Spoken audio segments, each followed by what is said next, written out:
Hello everyone, welcome again.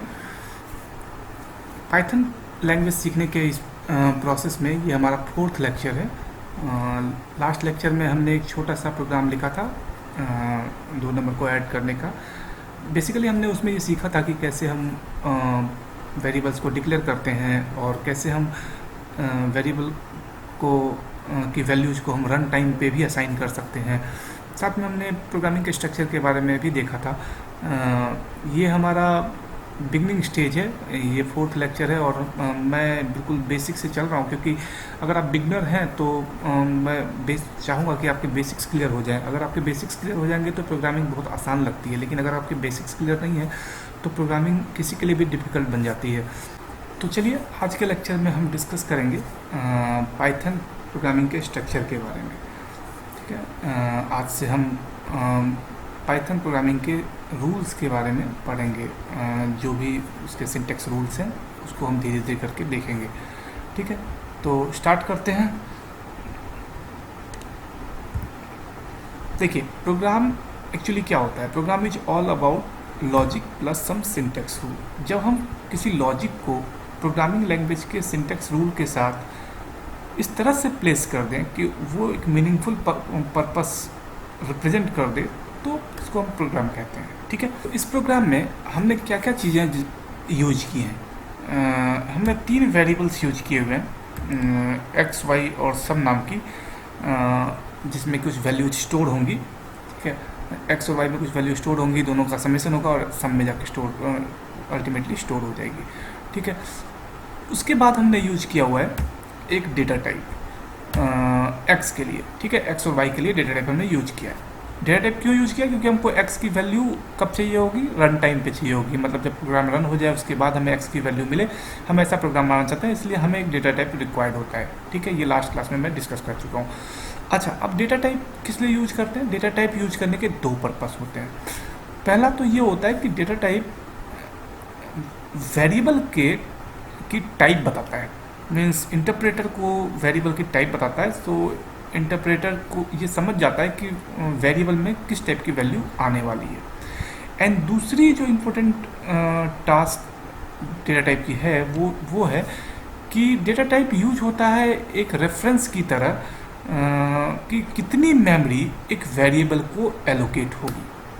ठीक है, जैसे x जब एक वेरिएबल बनेगा तो एक मेमोरी ब्लॉक बनेगी। अब वो मेमोरी ब्लॉक कितने की बनेगी, तो ये डिसाइड होता है डेटा टाइप के थ्रू। जैसे x के साथ अगर हमने इंट यूज किया हुआ है तो ये यहाँ पे 2 या 4 बाइट की मेमोरी ब्लॉक बनेगी। ठीक है, 2 बाइट की memory block 32 bit operating system के लिए और 4 बाइट की memory block 64 bit operating system के लिए। ठीक है, तो ये जनरल पर्पस है डेटा टाइप का। चलिए नेक्स्ट आते हैं इनपुट पे। इनपुट क्या है?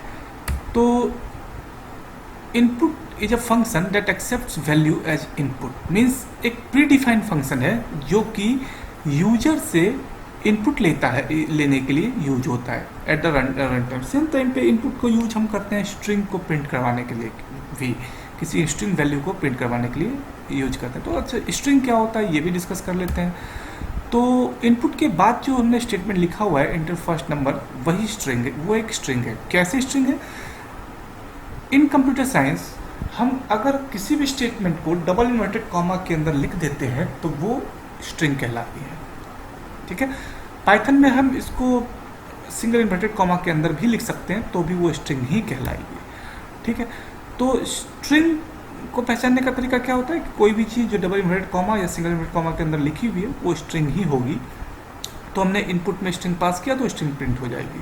ठीक है, तो ये इनपुट का फंक्शन है। नेक्स्ट आते हैं, इसके बाद आप प्रिंट क्या करते हैं? Just opposite of input function input accept करने के लिए यूज होता है। तो प्रिंट प्री डिफाइंड फंक्शन है जो कि आउटपुट प्रोड्यूस करने के लिए, आउटपुट स्क्रीन पर डिस्प्ले करने के लिए यूज होता है। ठीक है, अच्छा, अब प्रिंट फंक्शन के अंदर हमने किया क्या देखते हैं। इसके अंदर हमने 2 चीज़ें की हैं। पहला तो हमने एक स्ट्रिंग पास किया है, हुआ है, और वो स्ट्रिंग है क्या? सम ऑफ एक्स एंड वाई, ये एक स्ट्रिंग है। कैसे स्ट्रिंग है? क्योंकि ये डबल इन्वर्टेड कॉमा के अंदर लिखी हुई है। फिर हमने कॉमा से सेपरेट किया और हमने एक वेरिएबल को कॉल किया हुआ है, ठीक है। अब एक वेरिएबल को जब हम एक फंक्शन के अंदर में कॉल करते हैं तो वेरिएबल को एक्चुअली वेरिएबल होती क्या है? मेमोरी लोकेशन होती है। उस मेमोरी लोकेशन पे स्टोर हुई वैल्यू आके डिस्प्ले हो जाएगी। तो जब हम प्रिंट स्टेटमेंट यूज करेंगे तो सम नहीं डिस्प्ले होके सम के जगह पे कोई वैल्यू डिस्प्ले होगी, जो हमने लास्ट प्रोग्राम में देखा भी था। तो इस तरह से हम प्रोग्राम लिखते हैं, प्रोग्राम का बेसिक स्ट्रक्चर बनाते हैं। ये हम स्टार्ट कर रहे हैं सिंटेक्स रूल्स को समझने का। तो हम हर चीज़ के बारे में डेप्थ में पढ़ेंगे, एक एक करके पढ़ेंगे। आज हम पढ़ेंगे सबसे पहले वेरिएबल के बारे में, कि वेरिएबल बनाने के क्या रूल्स होते हैं और कैसे मेमोरी एलोकेट होती है। तो चलिए बढ़ते हैं आगे। अब डिस्कस करते हैं वेरिएबल के बारे में। तो वेरिएबल का डेफिनेशन क्या होगा? इन computer science a variable is named location of an object inside computers main memory that is RAM, ठीक है। Named location of an object inside computers main memory मतलब वेरिएबल कोई वैल्यू नहीं होती है, बल्कि कंप्यूटर के रैम के इनसाइड में एक मेमोरी ब्लॉक होती है, ठीक है। अच्छा, आप उसको डिक्लेयर कैसे करते हैं? तो डिक्लेयर करने के लिए कुछ एग्जांपल्स देख लेते हैं। जैसे हम पाइथन में हमारे पास लिबर्टी होती है कि हम किसी भी वेरिएबल के साथ डायरेक्टली वैल्यू को असाइन कर सकते हैं विदाउट डेटा टाइप यूज किए हुए, अगर हम प्रोग्राम के बिगनिंग में ही एक्स की वैल्यू असाइन कर रहे हैं, वेरिएबल की वैल्यू असाइन कर रहे हैं तो, ठीक है। तो ये एक एग्जांपल है। इससे क्या होगा कि क्योंकि हमने वैल्यू असाइन ऑलरेडी कर दी है एक्स की, तो इंटरप्रेटर तो इतना स्मार्ट हो गया है कि वो ऑटोमेटिकली समझ लेगा कि एक्स की टाइप क्या होने वाली है। एक्स की टाइप क्या होगी? क्योंकि वैल्यू एक पॉजिटिव नंबर है, इसलिए ये इंटीजर टाइप होगी। अच्छा, दूसरा एग्जांपल फिर लेते हैं। दूसरा एग्जांपल में हमने एक y नाम की वेरिएबल लिया है और इसमें हमने कोई वैल्यू पास नहीं किया। हमने क्या किया? हम चाहते हैं कि वैल्यू रन टाइम पे पास हो, इसलिए हमने ये स्टेटमेंट यूज किया। आप इससे अवेयर हैं। थर्ड स्टेटमेंट में हमने एक थर्ड वेरिएबल लिया जेड टाइप का, जिसमें अब हमने फ्लॉट असाइन किया है एज एन डेटा टाइप। अच्छा, अब इंट जब हम डेटा टाइप का असाइन करते हैं तो कितनी मेमोरी ब्लॉक बनती है? 2 to 4 बाइट। तो फ्लॉट में कितनी बनेगी? फ्लॉट एक्चुअली डेसिमल वैल्यूज को रिप्रेजेंट करता है और इसकी मेमोरी ब्लॉक एक्चुअली डबल बनती है इंटीजर की। तो ये कितनी बन जाएगी? ये 4 to 8 बाइट बनेगी। ये डिपेंड करता है सिस्टम कॉन्फ़िगरेशन पे। अच्छा, अब लास्ट जो हमने एग्जांपल लिया है वो लिया है कि हमने ए नाम का वेरिएबल बनाया है, जिसमें हमने कोई डेटा टाइप यूज नहीं किया है और ना ही हमने क्या किया, डायरेक्टली इनपुट स्टेटमेंट यूज कर लिया। और इनपुट स्टेटमेंट के अंदर हमने टेक्निकल लर्नर नाम का एक स्ट्रिंग पास कर दिया है, ठीक है। हम ऐसा कर सकते हैं, पाइथन में हमारे पास लिबर्टी है, हम ऐसा कर सकते हैं कि हम डायरेक्टली इनपुट यूज करके हम स्ट्रिंग को पास कर सकते हैं। तो ये 4 एग्जाम्पल हैं कि कैसे हम वेरिएबल्स को डिक्लेयर करते हैं कंप्यूटर में। चलिए अब थोड़ा सा और इसको एलिब्रेट करते हैं। अच्छा, जब हम वेरिएबल डिक्लेयर करते हैं तो उसकी मेमोरी कहाँ एलोकेट होती है? उसकी मेमोरी एलोकेट होती है रैम के इनसाइड में। तो जब हम एक्स वाई जेड और ए नाम की वेरिएबल बना रहे हैं तो रैम के इनसाइड में 4 ब्लॉक बनेंगी, एक एक्स के नाम से, दूसरी वाई, तीसरी जेड, चौथा ए के नाम से। और एक्स वाले कॉलम में एक वैल्यू स्टोर हो जाएगी, वो वैल्यू होगी 100, ठीक है। और इसकी मेमोरी ब्लॉक की स्टोरेज कितनी होगी? कैपेसिटी, इसकी स्टोरेज कैपेसिटी होगी 2 to 4 बाइट। अब आते हैं नेक्स्ट वाले पे, वाई पे। वाई पे में हमने कोई वैल्यू पास नहीं किया है, इसलिए वो एम्प्टी ब्लॉक है। लेकिन एम्प्टी ब्लॉक है वाई की, बट उसकी मेमोरी फिक्स है। उसकी मेमोरी कितनी होगी? क्योंकि वो इंटीजर टाइप है तो वो फिर से 2 to 4 ब्लॉक होगा। जेड की कितनी होगी? 4 to 8 ब्लॉक होगा। और उसके इसमें वैल्यूज रन टाइम पे असाइन कर दी जाएगी, ठीक है। और ए को हमने एज एन स्ट्रिंग पास किया है, तो ए में as an string technical learner store हो गई है, ठीक है। तो इस तरह से वैल्यूज हम असाइन करते हैं प्रोग्रामिंग में। वेरिएबल के बारे में जो एक चीज़ याद रखिएगा, जो याद रखने वाली चीज़ है, वो ये हमेशा याद रखिएगा कि variable is a location not the value. बहुत सारे लोग इसमें कंफ्यूज रहते हैं, बहुत सारे बिगनर्स इसमें कंफ्यूज होते हैं कि वो मिक्सअप कर जाते हैं कि वेरिएबल को वो वैल्यू समझ लेते हैं। एक्चुअली वेरिएबल लोकेशन होता है, नहीं कि वैल्यू। लेकिन उस वैल्यू को कॉल करने के लिए हमें उस लोकेशन के थ्रू जाना होता है। जैसे किसी को अगर आपको एक्सेस करना है तो आपको उसके घर जाना होगा। तो उसका घर, जब आप उसके घर पे पहुंचते हो तो वो घर क्या है? वो घर एक एड्रेस है। वो घर क्या है? एक एड्रेस है, और घर में रहने वाले वैल्यूज हैं। तो जब वैल्यूज को कॉल करना होता है तो हमें एड्रेस पे पहुंचना होता है। तो उसी तरह से कंप्यूटर में हम एड्रेस पे पहुंचते हैं किसी वैल्यू को कॉल करने के लिए। तो वेरिएबल वो एड्रेस होता है, और वैल्यू जो उस एड्रेस पे स्टोर होती है। तो ये इस तरह से वेरिएबल्स हम डिक्लेयर करते हैं। अब चलिए देखते हैं वेरिएबल्स के बारे में। इससे पहले कि मैं आगे बढ़ूं तो मैं एक क्वेश्चन आपसे पूछता हूँ कि व्हाट इज ऑब्जेक्ट। डेफिनेशन में हमने लिखा हुआ है name location of an object inside computers main memory. तो व्हाट इज ऑब्जेक्ट? देखिए, हम लोग डिस्कस करेंगे ऑब्जेक्ट के बारे में बहुत डेप्थ में जब हम ऑब्जेक्ट ओरिएंटेड प्रोग्रामिंग पढ़ेंगे। बट अभी के लिए ये जान लीजिए कि ऑब्जेक्ट दो चीज़ों से मिलके बनता है, state and behaviour. Means real life की कोई भी चीज़ जिसमें स्टेट एंड बिहेवियर होगी वो ऑब्जेक्ट कहलाएगी। ठीक है, इसको याद रखिए। चलिए अब हम लोग देखते हैं सम फैक्ट्स अबाउट वेरिएबल। तो first fact about variable is a variable is a memory location where a programmer can store a value, for example roll number, name, etc. देखिए, वेरिएबल होती क्या है? वेरिएबल एक लोकेशन होती है जहाँ पे प्रोग्रामर कोई भी वैल्यू स्टोर करता है।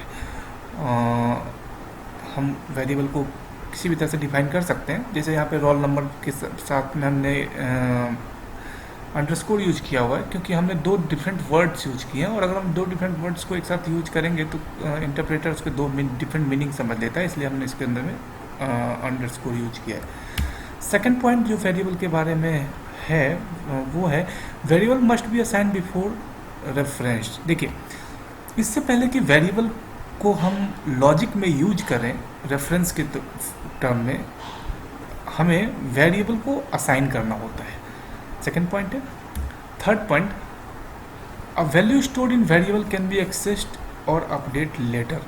हम वेरिएबल के वैल्यू को कभी भी एक्सेस कर सकते हैं और कभी भी उसके वैल्यू को अपडेट भी कर सकते हैं, चेंज भी कर सकते हैं। ठीक है, नेक्स्ट पॉइंट है no declaration required. Python programming में वेरिएबल डिक्लेरेशन रिक्वायर्ड नहीं होती है, आप डायरेक्टली भी वेरिएबल्स को लिख सकते हैं। ठीक है, नेक्स्ट पॉइंट है the type string int float etc of variable determined by Python. देखिए, अब जब भी आप वेरिएबल डिक्लेयर करते हैं और आप डिक्लेरेशन के समय में अगर उसकी वैल्यू को भी फिक्स कर देते हैं तो फिर आपको टाइप बताने की जरूरत नहीं होती है। पाइथन का इंटरप्रेटर इतना इंटेलिजेंट है कि वो उसकी टाइप समझ जाता है। ठीक है, जैसे एग्जांपल के लिए x = 100 लिखा मैंने, तो फिर इंटरप्रेटर ऑटोमेटिकली समझ जाएगा कि उसमें 100 ही जाके स्टोर होनी है, इसलिए वो इंटीजर टाइप है।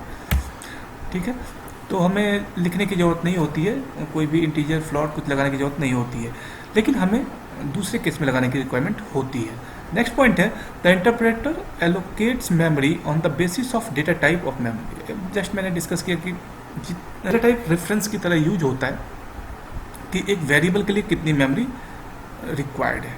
ठीक है, ये कुछ पॉइंट्स थे। अब वेरिएबल्स को लिखने के कुछ रूल्स के बारे में डिस्कस कर लेते हैं।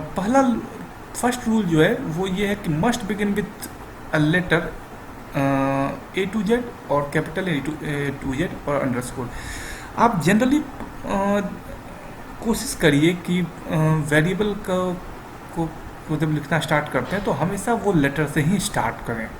ये जनरल प्रैक्टिस में लाइए, और कोशिश, वैसे तो हम स्मॉल और कैपिटल दोनों ही लेटर्स यूज कर सकते हैं पाइथन में, बट आप कोशिश कीजिए कि ज़्यादा से ज़्यादा हो सके तो कि आप स्मॉल लेटर्स का यूज कीजिए, क्योंकि पाइथन एक केस सेंसिटिव लैंग्वेज भी है। Second point, other character can be letter, number और आगे। चलिए, अब पाइथन एक केस सेंसिटिव लैंग्वेज है। केस सेंसिटिव लैंग्वेज का मतलब क्या होता है कि अगर हम दो वर्ड्स लिखें, जैसे कि केस को कैपिटल में लिखें और केस को स्मॉल में लिखें, या केस को कैमल केस में लिखें, तो तीनों के तीन डिफरेंट मीनिंग समझता है पाइथन इंटरप्रेटर।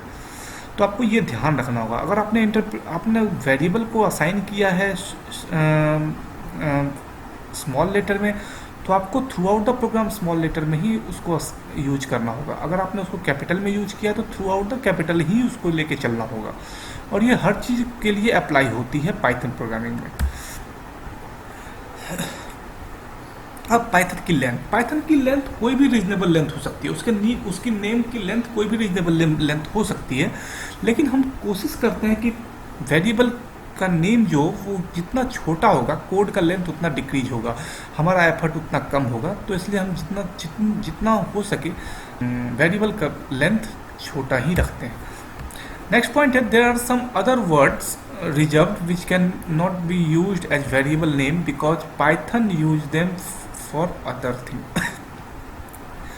देखिए, हर प्रोग्रामिंग लैंग्वेज में कुछ वर्ड्स होते हैं जो रिजर्व रखे जाते हैं, वो स्पेशल पर्पस से रखे जाते हैं और उनको कीवर्ड्स कहते हैं। आने वाले लेक्चर में हम लोग पढ़ेंगे कि कीवर्ड्स क्या होते हैं, आइडेंटिफायर्स क्या होते हैं, लिटरल्स क्या होते हैं। तो कुछ रिजर्व वर्ड्स जो पर्टिकुलर पर्पस के लिए रिजर्व कर दिए जाते हैं इंटरप्रेटर उसका मीनिंग ही कुछ स्पेशल समझता है, तो उसको हम पाइथन में यूज नहीं कर सकते हैं। अच्छा, वो वर्ड्स कौन कौन से होते हैं वो आप अभी उसके बारे में मत सोचिए। जब हम नेक्स्ट लेक्चर में टोकन्स के बारे में पढ़ेंगे, पाइथन टोकन्स के बारे में पढ़ेंगे, तो हम इसके बारे में डिस्कस करेंगे। आज का लेक्चर हम यहीं पे क्लोज करते हैं। आई होप कि आप कुछ चीज़ें समझ रहे होंगे कि वेरिएबल्स कैसे डिक्लेयर करते हैं और क्या क्या रूल्स होते हैं। आप वीडियो को देखिए और समझिए, उसको रिमाइंड करके भी देखिए। आई होप कि आपको समझ में आएगा और प्रैक्टिस करते रहिए। Thank you.